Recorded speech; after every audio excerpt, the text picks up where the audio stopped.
Hi, I've Ryan. got a couple of Grant Abbott speaking. Welcome to this strategy blowout. From our perspective, like your docs, I love SMSF, Abbott Mourly, and Change GPS. My good friend Tim today. We're really your strategy engine. Creating solutions for your clients is what we're all about, and your success is, of course, our success, which is absolutely crucial in the long range thing of things.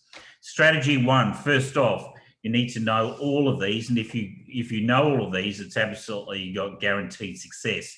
There's a few newbies in here, but with the discretionary trust, you need to have all of your discretionary trusts, I would say, being upgraded as soon as possible. We've got one firm that's doing 1,500 upgrades through Abbott Mourly at the moment, so we can build a chain of appointors. Leading member discretionary trust, which is essentially a trust that is built for bloodline purposes and a lot of control.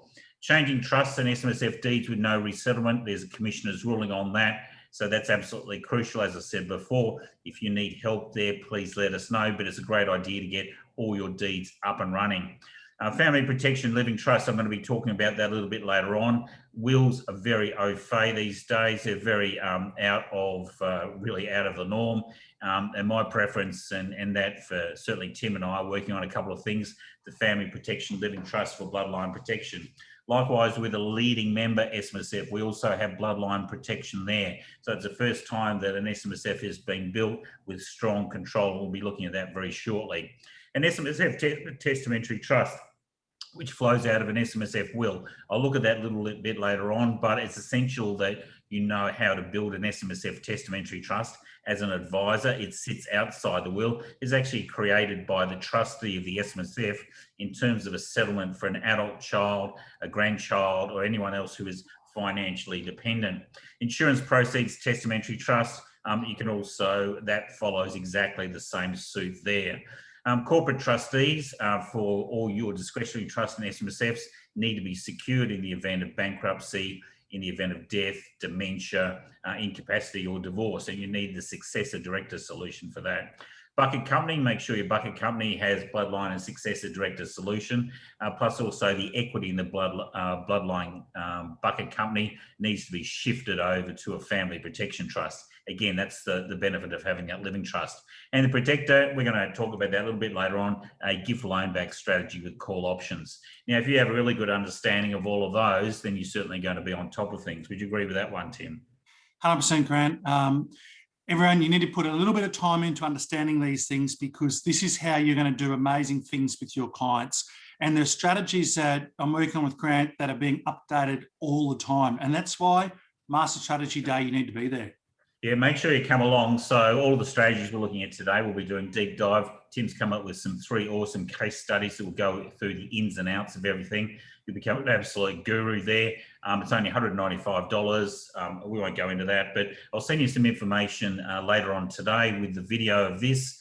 You also get the slides from today and some other materials. And for LYD strategists and Change GPS members, it's only $145. And I know Tim and I were putting a lot of work into that particular session, which is going to be absolutely awesome.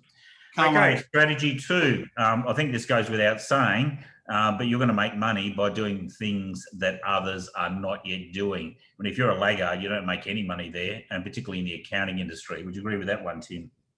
Totally agree. There's so many people right now that are just focusing on cost of things. Oh, I don't want to pay for that software, or I don't want to do this. You've got to be entrepreneurial. Look at what you're doing, time in looking at these strategies, or paying to come along to the summit or whatever it might be. This is your investment to make money and to help your clients be better off. Absolutely. And so if you're going to make money, you want to know where the money is and why. I've done a big circle there. You can see the builders and the boomers. They're the big ones. In fact, the baby boom generation they've created change wherever they've gone. I feel sorry for Gen Y and Z. There's just no hope of them getting into a home until the monies are passed down from perhaps the boomers and Gen X down to them. But that's going to be a long time coming. We're going to see a big switch of over $7 trillion Of that, there'll be around about only a paltry, absolute paltry, $300 billion from SMSFs. The rest is actually going to come through by way of property, shares, trusts, etc. So that's the area that you want to work in, that succession, asset protection, and estate planning space. Now, targets the builders, or what we call the war generation, and also the boomers. Strategy 4, family SMSFs, absolutely crucial. 6-member rules about to come law. Really, we're building these SMSFs because the rule against perpetuity doesn't apply. So we want to make sure we've got longevity control, succession, and also bloodline planning built within these SMSFs. And it's important, it's not only just the younger members we want to bring in, which might be our children, our brothers and sisters, but we also want to look up, and I'm going to talk about that a little bit later on. If you've got a parent who's under age 75, absolutely crucial to get them into the fund for tax purposes. Strategy 5, if you're going to get people in, you do not have to have all members as directors of a corporate trustee. So let me say that again. You do not have to have all members as directors of corporate trustee. It's optional. So if you're using an enduring power of attorney, for example, the one on light year docs, where you can make specific choices, you can provide your ability to have a replacement director or replacement trustee, someone looking after your interest in that SMSF corporate trustee. You can give that through to someone else via your EPOA. So really, as advisors, we could have a 6-member fund, but only have 1 or 2 directors. And that's much better for you when it comes around to administration, because you're only looking at 1 or 2 people. The real question at the end is, who should not be a director? If someone's 70, 80 years of age, infirm, they should not be a director. Even if they've got mental capacity, if they're not up to it, then take them out. It's optional, and so it's all in your hands. Strategy 6, family SMSF insurance plans. If you've got mum and dad, or you've got grandma, grandpa in there, start to use their resources, use the monies from the fund in order to pay for insurance premiums for everyone down the chain. Adult children who've got grandchildren. So if the parents pay for those insurances and it's debited against the account of the individual, so the adult children, then effectively what we've got there is that any insurance payout can then be paid down to the grandchildren as an account-based pension that carries on until age 25, because obviously they're the children of the deceased. Good thing about that is we've got mum and dad, the original parents, who are in there with control, making sure the monies flow out as best as possible. So on top of that, there's also tax deductions for pension payments going out to those children. So I'll talk about this a little bit later on when we get to SMSF testamentary trusts. But insurance is absolutely crucial. Salary continuance is beneficial inside the fund, but not overly so. Leading member SMSF, essentially here is something that we've taken from the discretionary trust, long line of trust law around this. And essentially what we're doing there is effectively the leading member, who's much like the appointor for the self-managed super fund, has the power to hire and fire the trustee, and also power to hire and fire members of the fund. So there's no member applications in these funds. It's actually invitation only.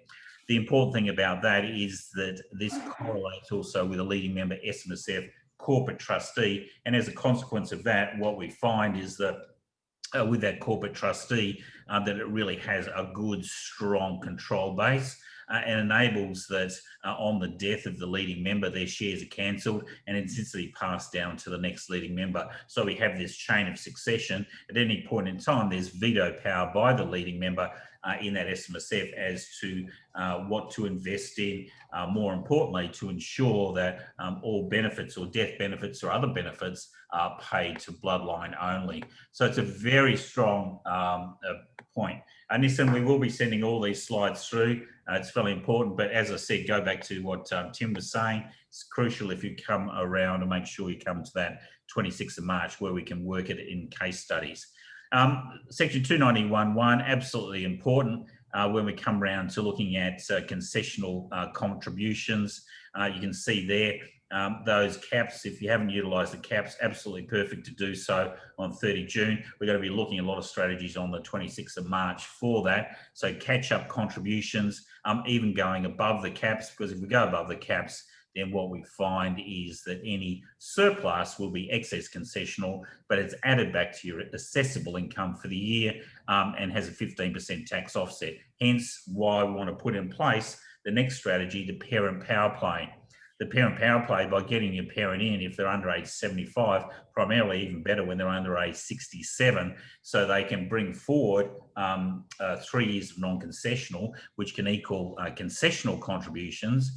Then we've got a really great spot if we're looking at June. This June, I can tell you, is going to be absolute phenomenal for everyone who's looking at clearing out a lot of taxable income using superannuation. And we'll be looking at that, but again, remember this 6-member fund, we don't just want to focus on one person, we want to focus on the whole family. The same way that we stream distributions from family trusts to relevant family members, what we're going to do is stream distributions down to some of the older crew in our family, you know, the grandma, grandpa, provided we're able to do so, and they can then make personal contributions, which can then be used. Obviously, they can take them out straight away. So there's a lot of benefits that we'll look at in a case study next week. Strategy 9, LRBA refit.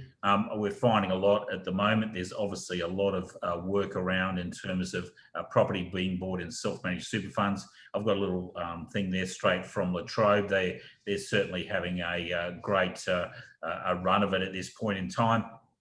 You can either do related party loans, or you can go and get a loan from, for example, La Trobe. They can do a purchase and refinance there. You can see some of the rates, which is pretty good. So 6.19% if you're A credit grade with a 70% LVR under 3 million. So look, you can't really get much better than that. Again, you can use these sort of rules if you're doing everything off balance sheet and refinancing. We're going through one at the moment, which is quite interesting. The client's got quite large Div 7A issues. Because of the run up in the equity in his home. He's borrowing on the back of his home, injecting it into the company for the purpose of getting rid of the Div 7A. Then that company is then lending to the self-managed super fund to do a related party financing. So again, we can start to use a lot of these value-added solutions and strategies to really make the best thing. I'll also show on the 26th of March a ruling we've got from the Commissioner of Taxation that enables effectively, I know a couple of people who have got that one, enables the trustee of the Bear Trust to actually do the borrowing. Now, your turn, Tim. You're up for 5. Fantastic. We'll do a quick 5. Number 1, lodge 2021 FBT returns. Grant, I'm astounded by the number of accountants that don't lodge an FBT return, but rather do a journal entry with an employee contribution 9 months after the event when they prepare the annual financial statements, or lodge an FBT return not required notice with the ATO. The problem is this leaves your clients open to be audited by the ATO any number of years in the past. But if you lodge a 2021 FBT return, even if it's got nil amount payable, if you still lodge it, that restricts the ATO.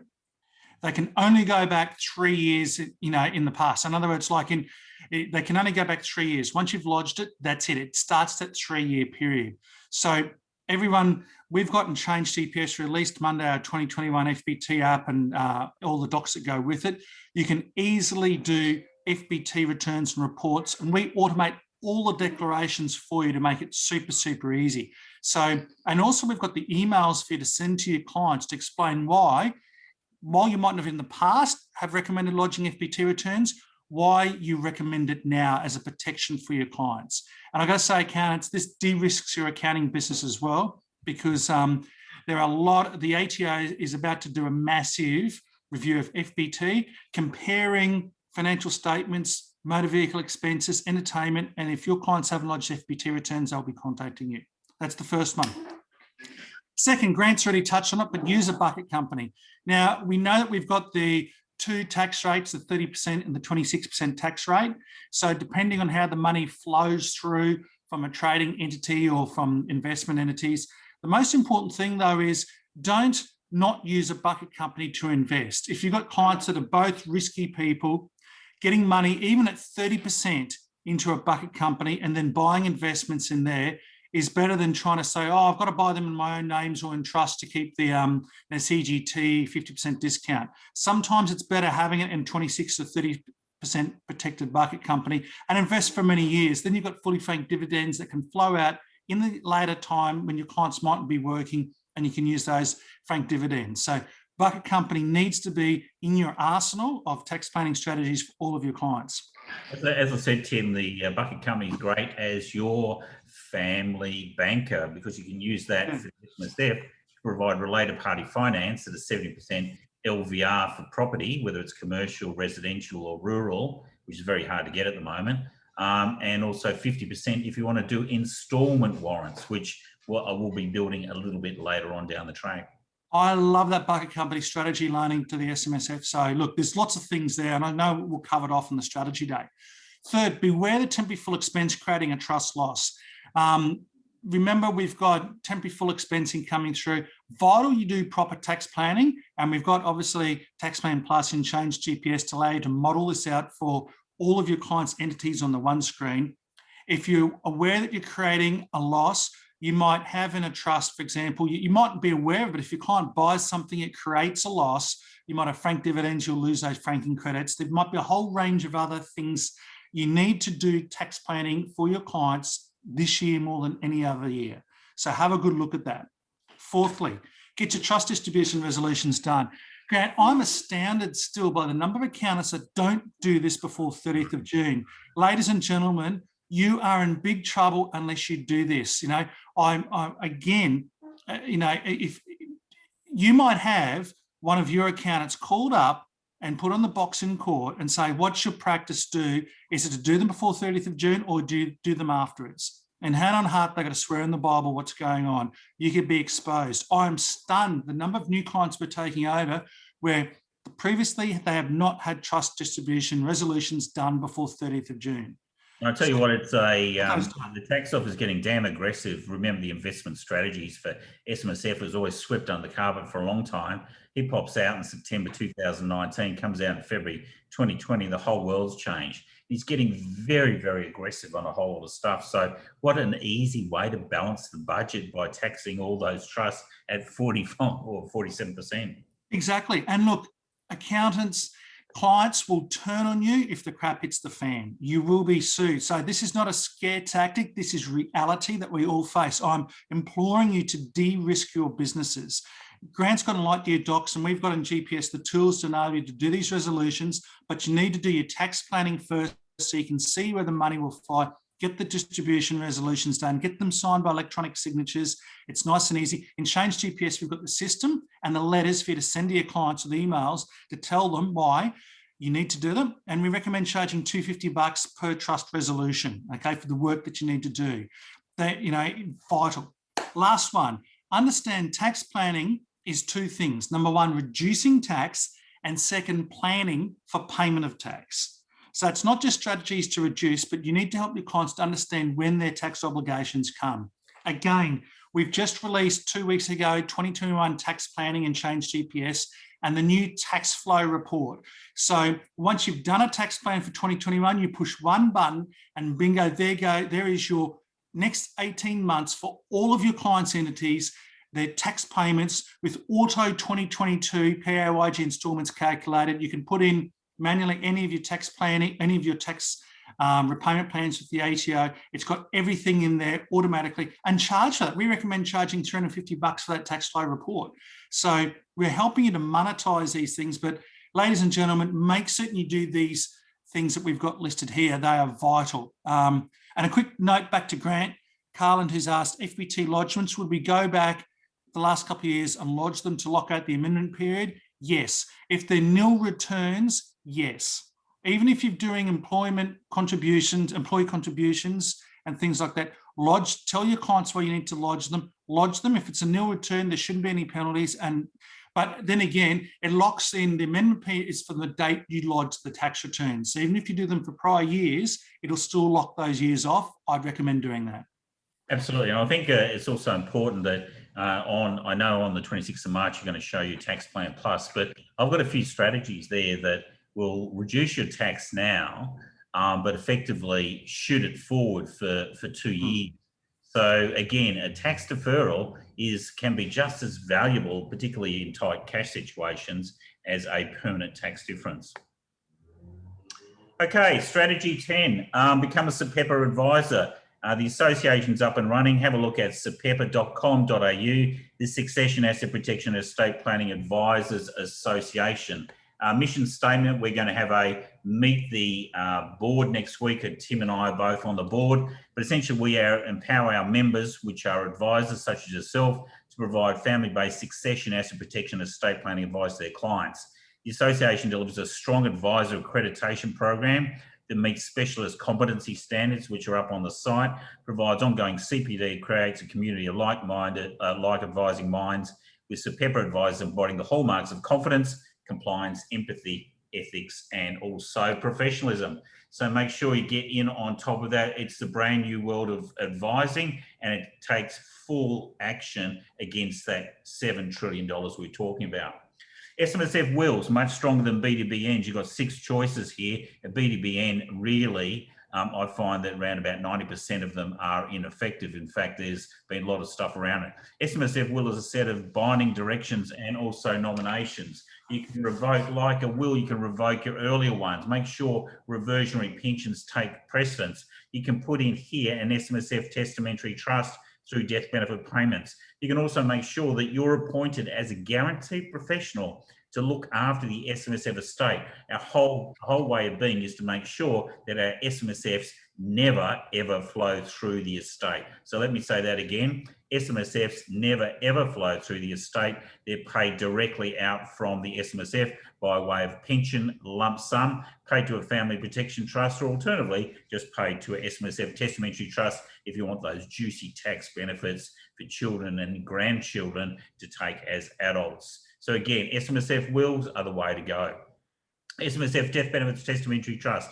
I talked about that. It's to be created by you as the advisor. Going back again to what we were looking at before, was absolutely crucial that when we go through and do that, sorry, I just got someone. Sorry, I'm just going through. So when we have a look at that, we've got a SMSF death benefits testamentary trust.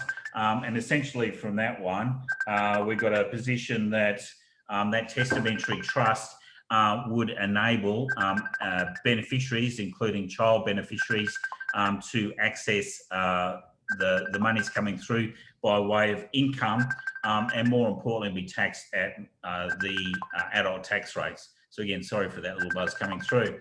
Strategy 13, I know you like this one, Tim. It's de-risking a client's business with the business protector. So we've got our existing business operations, whether it's in a trading company, family trust, discretionary trust. We look for logos, trademarks, business processes, marketing processes, copyright and client database, and we assign that or sell it to a family protection trust, and then we license it back. But that family protection trust, effectively all the benefit goes to lineage and bloodline beneficiaries. Do you want to have just a couple of words on that one, Tim? Look, that's a big one for the accountants out there. I'm going through this process right now. This is on our list for every single client when it comes to estate planning. I'm working with our bigger clients. Nathan and Ben and our team are working with the rest of our clients. And this is one of the key things for every, reasonably sized business operation. So important to suck all the good stuff out, just leaving the business operations, minimal amount of cash, but your stock, accounts receivable, accounts payable, wrap it up with some protection if you can with the PPSR. This is just fantastic. Clients love this, and it's good work for accountants. And it's also, if it's franchisable, then you actually got all the juicy stuff basically sitting there ready to be franchised. So it makes a huge sense to actually go through it.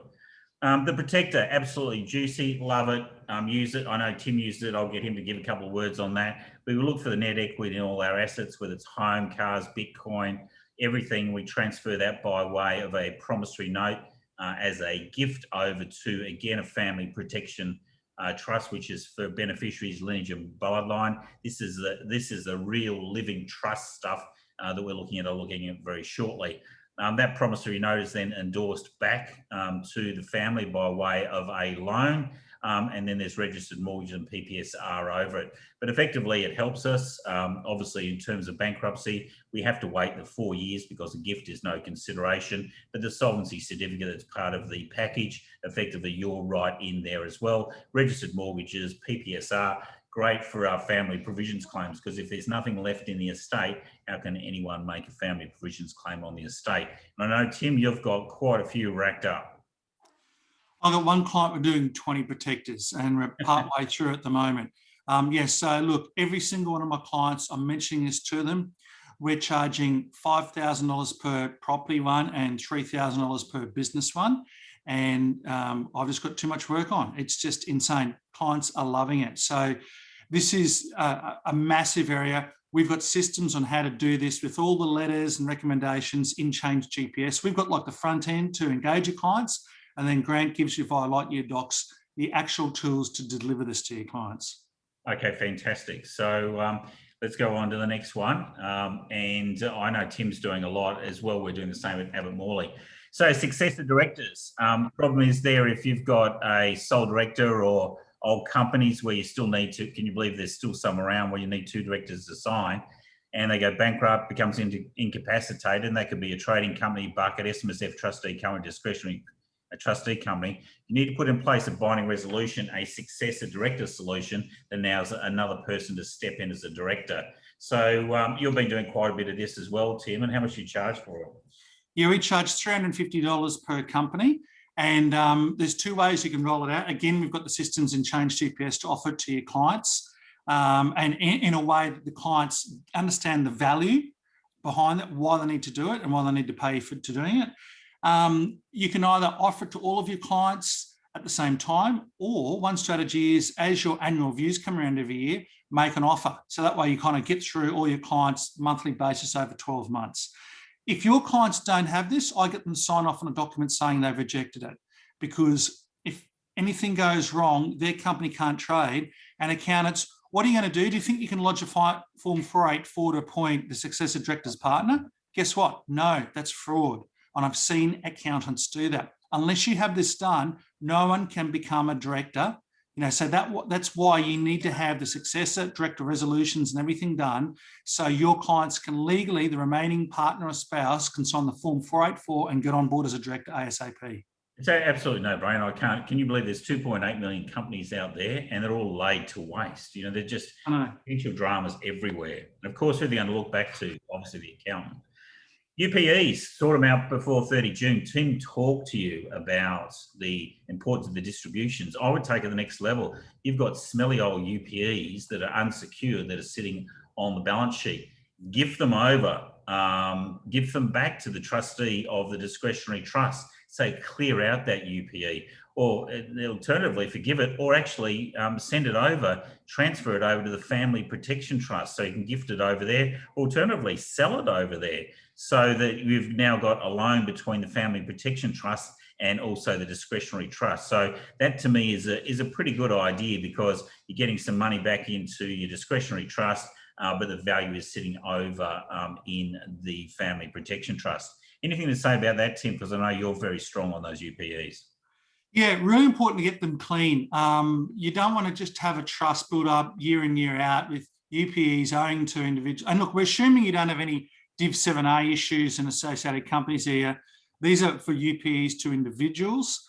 If you've got companies, there are other things that you need to do.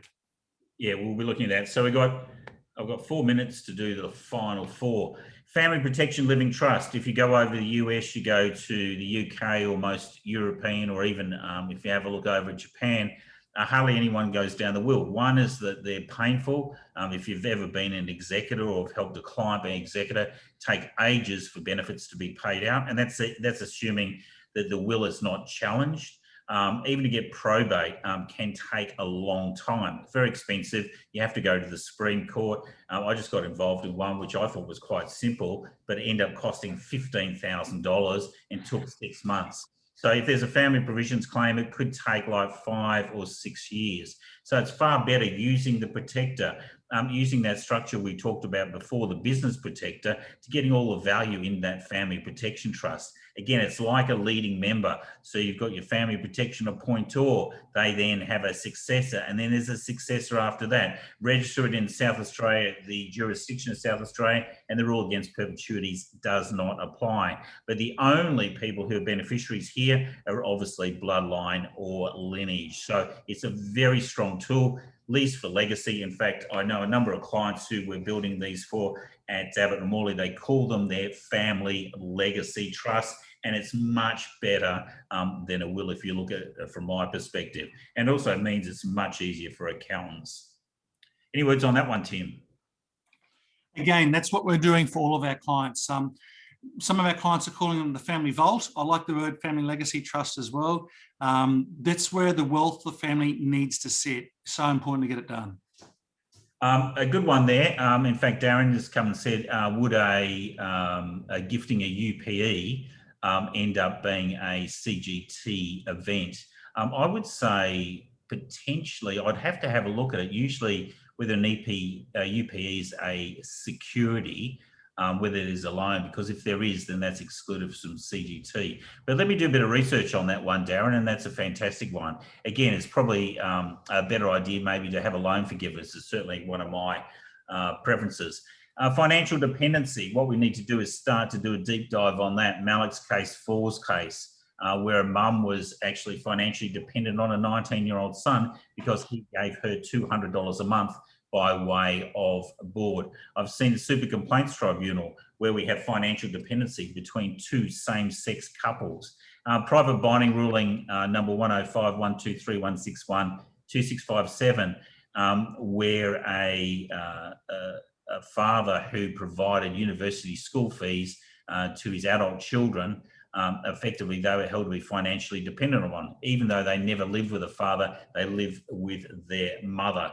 So what we want to do is you can see within the Light Year Docs, I'm going to show you next week how to set up a family allowance agreement to make sure it's meaningful, but it's not only just for one member of the family, but it's for all members of the family, thereby making them financially dependent, so that when we pass monies out through the SMSF will, that effectively we could pay pensions to grandchildren. Their account-based pensions don't have to be finished at age 25. More importantly, we can put them in SMSF testamentary trust, but when we settle that amount, remember it's the trustee of the SMSF that settles it, it's settled without any tax payable. Again, you can't guarantee anything, but that no tax on taxable components, particularly when you've got large clients who've got $3-4 million, absolutely crucial to put in place.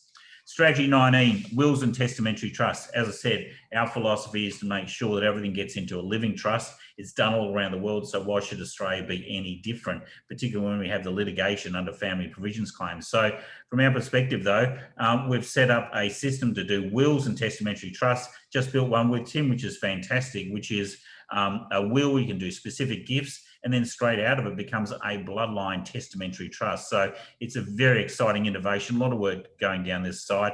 Abbott Mourly Lawyers provides all the legal documentation, the legal sign-off, and essentially you just get involved in providing the relevant data there. So I see this as a really big part of the whole succession, asset protection and estate planning space that accountants and planners can move into. The final one here, strategy fee potential. Look, I've just put a couple of strategies up there, but look, I know we did a business planning session earlier on this year, Tim. Just want to give a heads up as an accountant who practices all these strategies and solutions, the difference that you've seen in your practice. Look, it's remarkable. You know, I think of the work that I could do if I was doing a classic accounting tax work, and then the money I can generate for myself and my team by doing this style of work. Number one, this helps your clients sleep really well at night. They're very appreciative. And number two, these look like large numbers, but I tell you what, it's, you know, it is absolute top drawer value for your clients. So what you can make from doing this is at the total upper end as far as return per hour, and you get the clients loving it, and we get our clients to prepay. It's just like, why wouldn't you do this? This is phenomenal. Look, I just think it's great. SMSF corporate trustee does not run a business. Do you still recommend a success director? Absolutely. In fact, that's probably the most important, because what happens in a family provisions claim, what happens to your shares? Effectively, your shares, your directorships, you can find that the SMSF can be attacked. Not the SMSF itself, but effectively that corporate trustee. So absolutely, that's one of the first ones that I run across, and I think that's absolutely crucial. Anyway, there's our 20 strategies. I know we went through a lot there, and there's a lot of stuff. Really what I want to do is just highlight the Master Strategy Day. I'll send some information out on you there. But next week, when we do go into that Master Strategy Day, you're going to know each and every one of these particular trusts, these SMSFs, and more important, the bloodline living trusts. And once you get an idea of the structure, I'm going to go through with Tim. We're going to look at the benefits, the pros, the cons, how to set them up. More importantly, the tax benefits, the estate planning benefits, divorce and family law benefits. Tim and I have had a lot of discussions around that one, and also litigation and bankruptcy. So that at the end of the day, you're going to know which one is best to actually be there for your clients. So make sure you come along to that Master Strategy Day. We'll send out some information. This video will be on your desk within the next couple of hours. And thanks a lot for Tim. Thanks for turning up, Tim, and giving it your best as is usual. Thanks, Grant. Thanks, everyone. Great to see you all online. Hopefully we'll see you online at the Master Strategy Day. Yeah, which is actually going to be all done by way of whiteboard and screen. So it's not just Tim and I, it's Tim and I in a boardroom discussing with half a dozen accountants and planners. So you'll be looking over our shoulder. It'll be as if you are in that Change GPS boardroom absorbing some of these best strategies. Anyway, it's Grant and Tim signing off.